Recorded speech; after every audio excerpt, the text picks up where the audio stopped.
데살로니가전서 3장 13절 말씀 다 같이 한 목소리로 받들도록 하겠습니다. 너희 마음을 굳건하게 하시고 우리 주 예수께서 그의 모든 성도와 함께 강림하실 때에 하나님 우리 아버지 앞에서 거룩함에 흠이 없게 하시기를 원하노라. 아멘.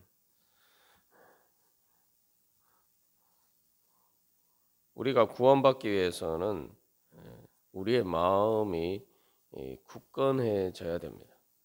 다시 말하면 주님을 향한 우리의 믿음의 마음, 영적인 중심이 굳건하게 바로 예수님 재림하실 때에 바로 하나님 아버지 앞에 설 때까지 굳건하게 서 있어야 됩니다.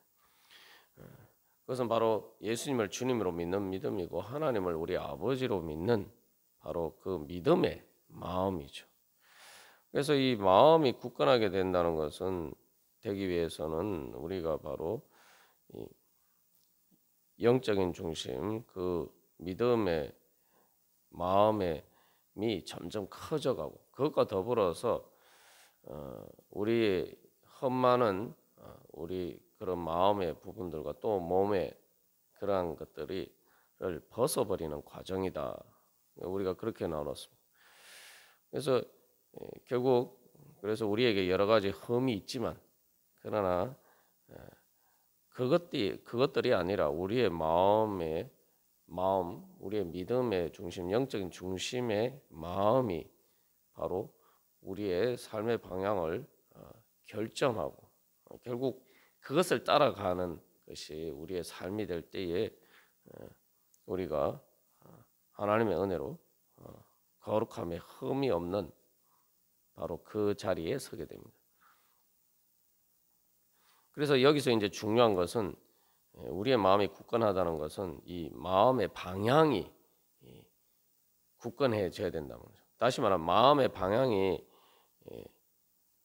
흔들릴 수는 있지만 그러나 결국 주님을 향한 하나님 아버지를 향해서 나아가는 바로 그 마음의 중심에 그 방향이 분명하게 우리의 삶을 결정할 때 우리가 구원의 자리 가운데 나아갈 수가 있습니다.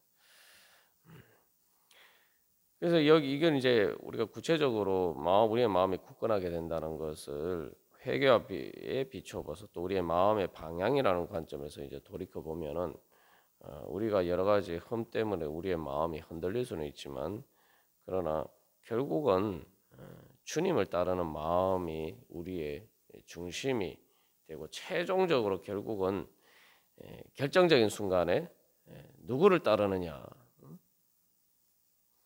바로 그 예수님을 따르는 마음이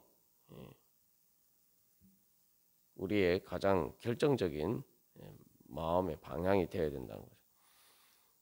그걸 다른 말로 하면 하나님 우리 아버지를 믿는 믿음이다라고 말씀을 드렸습니다.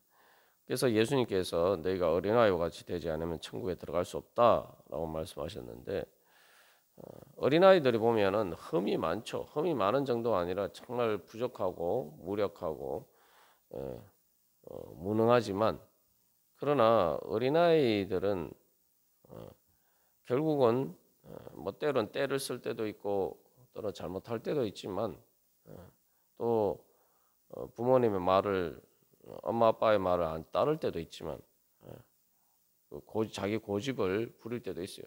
그러나 어린아이는 결정적인 순간에는 엄마 아빠를 따라갑니다. 아무리 자기 고집을 피워도 결국은 엄마 아빠를 따라가게 돼 있어요. 우리가 어린아이와 같은 마음이 된다는 것은 바로 그것입니다.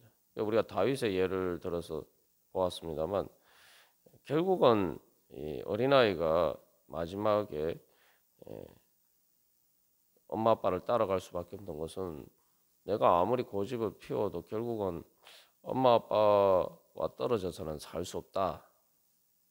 결국은 어린아이에게는 엄마 아빠의 존재가 절대적이죠.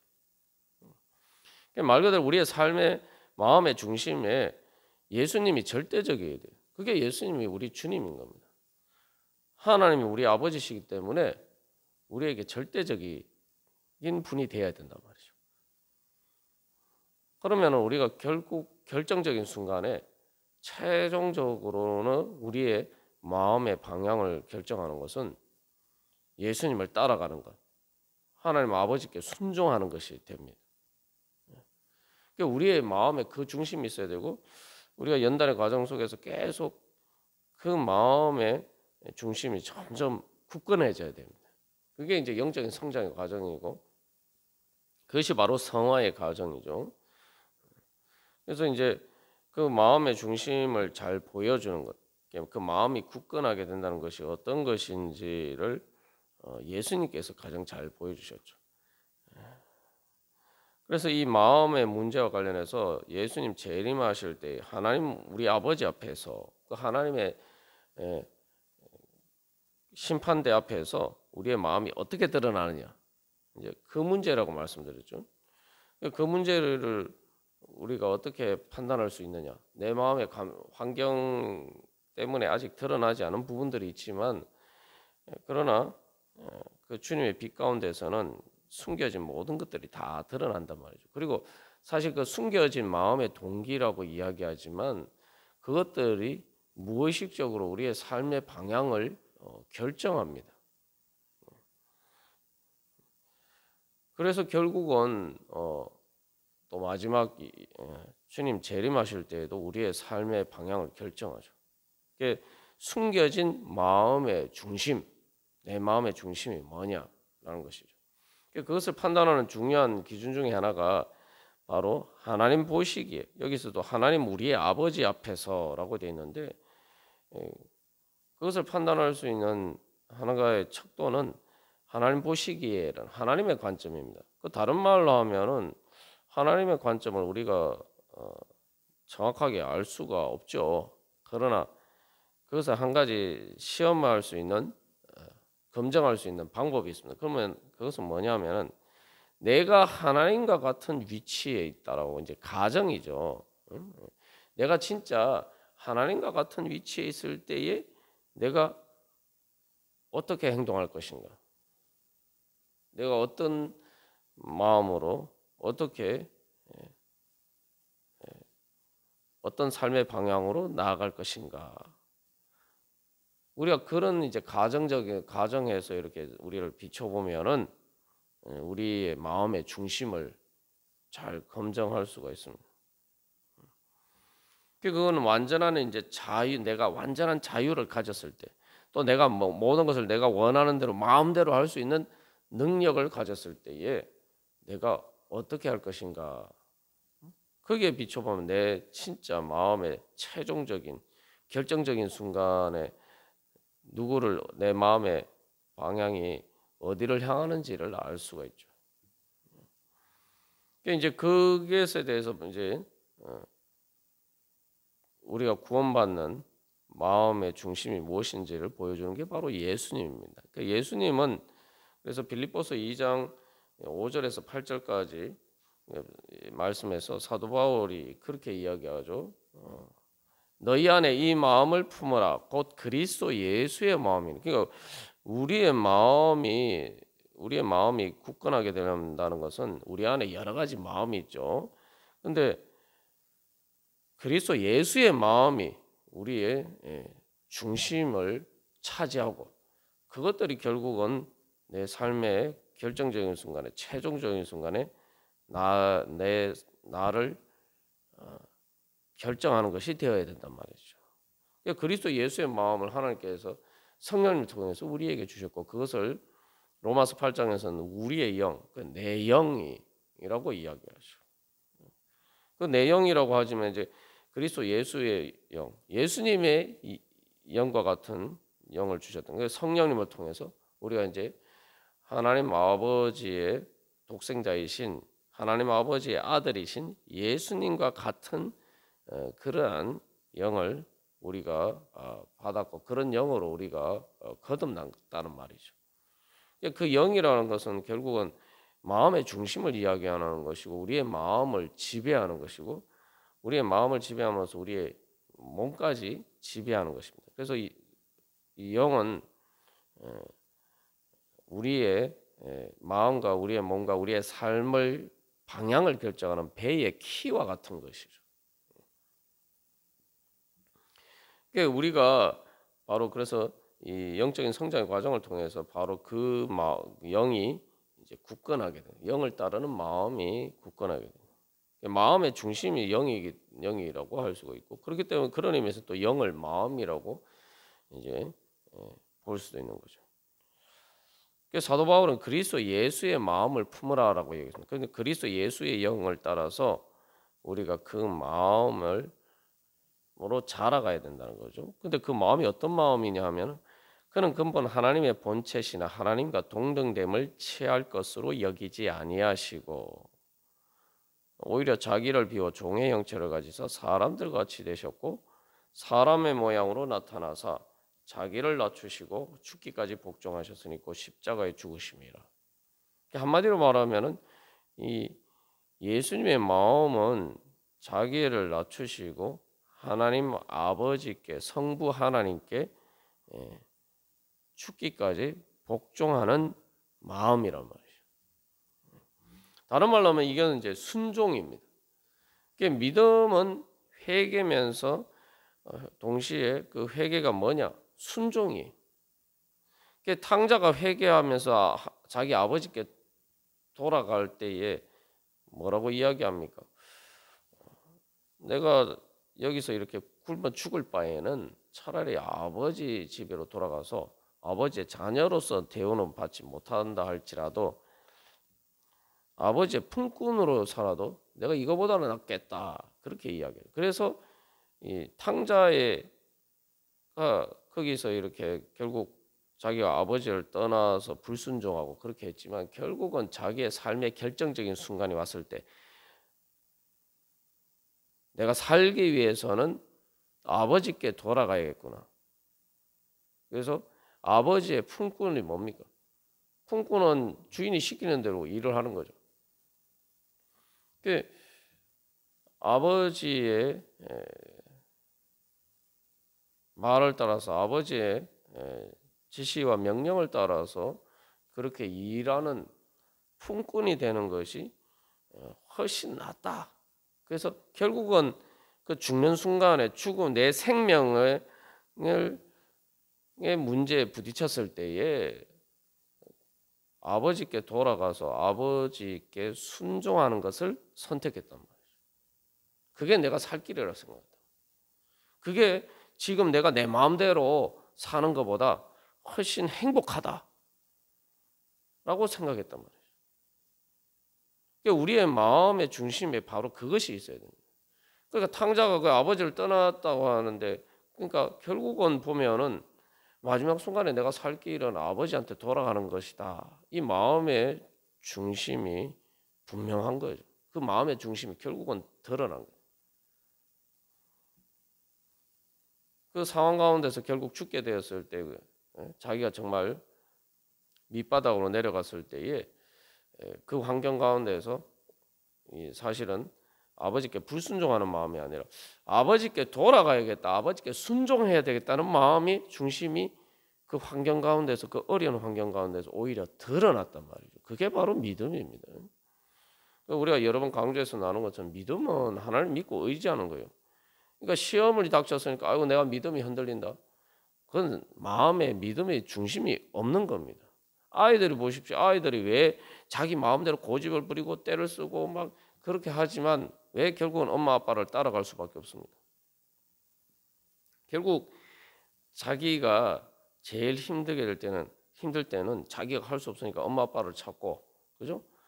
그러니까 엄마 아빠가 절대적인 존재이기 때문에 결국은 절대적으로 결국 엄마 아빠를 따라갈 수밖에 없어. 믿음은 그렇게 어린아이처럼 의지하는 거죠.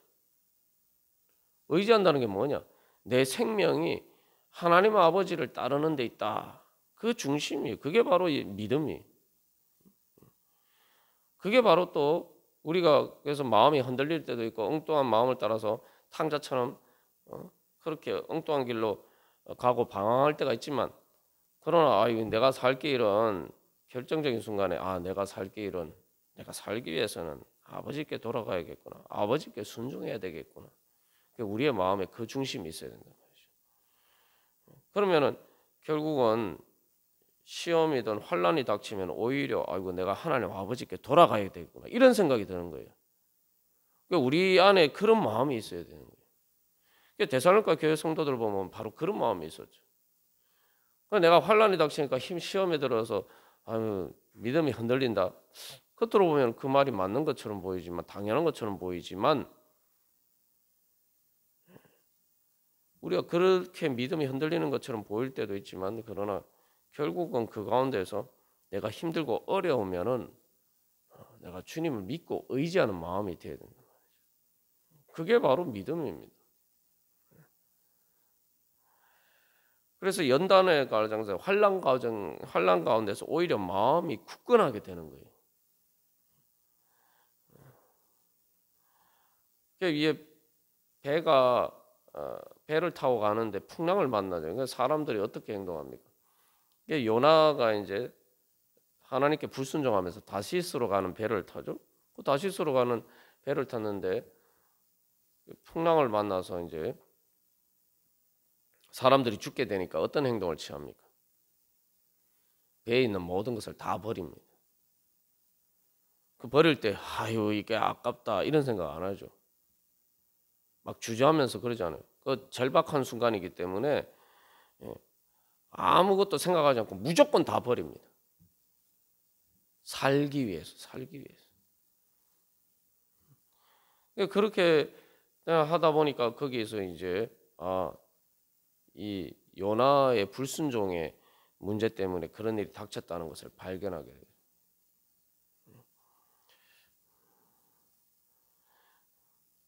그래서 그 이제 그런 상황에서도 비춰보면은 우리가 그게 바로 회개입니다. 탕자의 회개가 바로 그거예요. 탕자는 말 그대로 우리가 탕자라고 하지만 결국은 탕자는 하나님 아버지의 자녀고 그 마음에 자기 아버지의 자녀이기 때문에 아들이기 때문에 그 아들이라는 정체성이 그 마음의 중심에 분명했단 말이죠. 그러니까 힘든 상황 결정적인 순간이 되니까 아버지를 생각하고 아버지께 돌아가야겠다. 아버지께 순종하며 살아야 되겠다.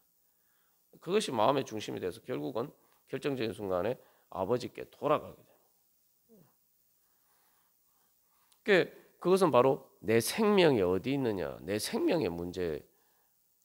그러니까 주님께 순종하는 것이 내가 살 길이고 내가 행복하게 살 길이라고 생각한다는 거죠.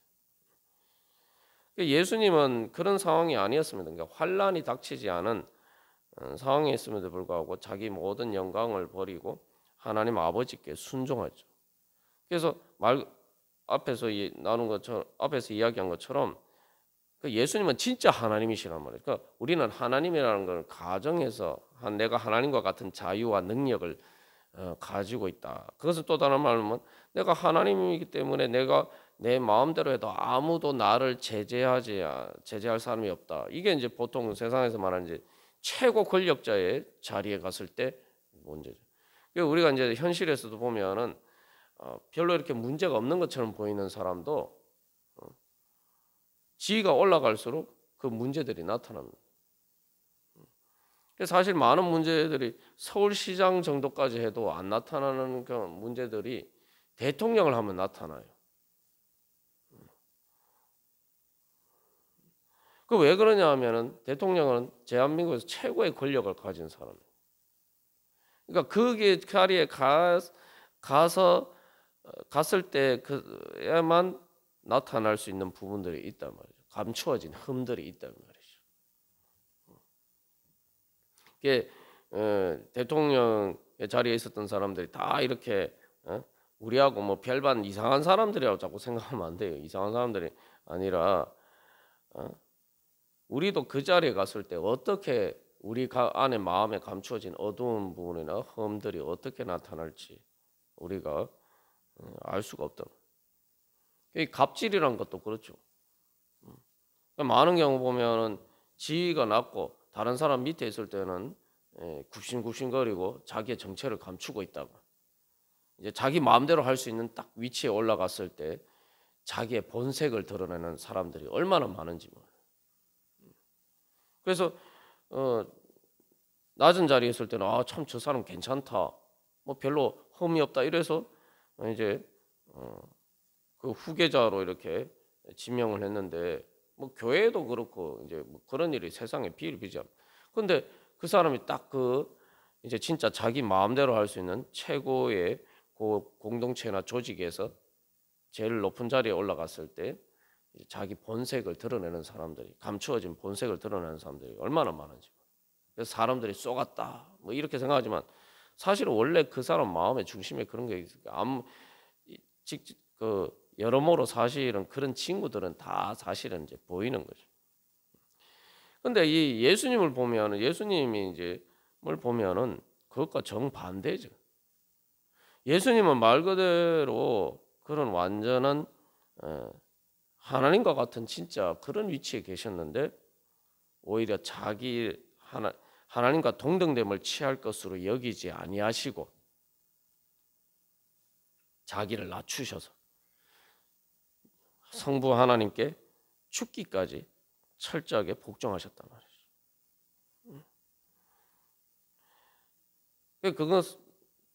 그것을 통해서 바로 예수님의 마음의 중심에는 예수님이 성자 하나님이신데 사실은 진짜 그래서 하나님 아버지와 같은 마음을 가지고 계셨다라는 것을 보여줘요. 하나님 아버지께 죽기까지 복종하셨다는 게 뭡니까? 그게 그냥 내가 따라야지 해서는 안 되는 거죠. 성자 하나님이시기 때문에 자기 마음대로 하실 수 있는 자유가 있으신데, 그 자유 가운데서 하나님 아버지와 똑같은 마음을 가지고 계셨기 때문에, 그래서 예수님도 육신을 입고 사람이 되셨기 때문에 여러 가지 사람의 연약한 그러한 흠을 만들 수 있는 그런 조건이 있었지만, 예수님은 그런 시험을 당하셨지만 그 시험에 넘어가지 않으셨죠. 다시 말하면은 그것이 이제 우리하고 결정적인 차이인데, 예수님도 연약한 육신을 가지고 계셨는데 그 연약한 육신 자체가 사실 그래서 거룩함의 흠이 아닙니다. 예수님은 연약한 육신을 가지고 계셨지만 그 연약한 육신에 의해서 마음이 결정되지 않으셨다 이 말이죠. 그 마음의 중심이 그것에 결정되지 않으셨다. 그게 이제 십자가 앞에서 예수님을 버리고 도망갔던 제자들과 결정적으로 예수님이 다른 것이죠. 그래서 우리가 뭐 그래서 이 예수님을 매면 결국은 바로 하나님 아버지의 마음과 같은 마음이 있고 그 마음의 중심을 따라서, 그래서 진짜 하나님 아버지를 따르는 마음이 마치 어린아이가 엄마 아빠를 절대적으로 따르는 것처럼 바로 그렇게 하나님 아버지를 따르셨다는 거죠. 결국은 그것들이 죽는 순간에 최종적인, 내가 진짜 죽는 순간에라는 그 결정적인 순간에 예수님의 마음은 그렇게 나타났단 말이죠. 그렇게 나타났어요. 사도 바울이 너희 안에 이 마음을 품으라고 그리스도 예수의 마음에, 그 마음이 우리의 마음의 중심이 되고, 그래서 그 마음이 결정적인 순간에 예수님처럼 나타나야 돼. 그게 내가 성령을 받았다는 증거예요. 그게 내가 구원받은 증거입니다. 우리가 바로 그래서 계속 그 마음을 있는지 우리 자신을 검증하면서 주님 앞에 회개하면서, 예배 드리는 것도 마찬가지고 오늘 또 하루에 첫 시간을 드리는 것도 바로 그런 중심으로, 주님 제가 바로 그 예수님의 마음을 따라서 오늘도 살기를 소망합니다. 그 마음의 중심을 따라서 제가 오늘도 인생의 방향을 결정하고 주님 그렇게 결단하고 그렇게 살기를 소망합니다. 그렇게 하면은 주님께서 결국은 그 마음이, 예수 그리스도의 마음이 우리를 지배하게 되고, 그러면 내가 예수님 강림하실 때 나도 예수님을 닮은 형상으로 그런 예수님과 같은 영광의 자리에 주님과 함께 하나님 아버지 앞에 설 수가 있는 것입니다. 우리가 오늘도 그런 은혜 소망하면서 내가 이제는 예수 내 성령님을 통해서 내 안에 주신 바로 그 예수 그리스도의 마음을 따라서 살아야지. 그 중심으로 내가 살아야지. 그래서 우리 그런 소망을 가지고 함께 기도하겠습니다.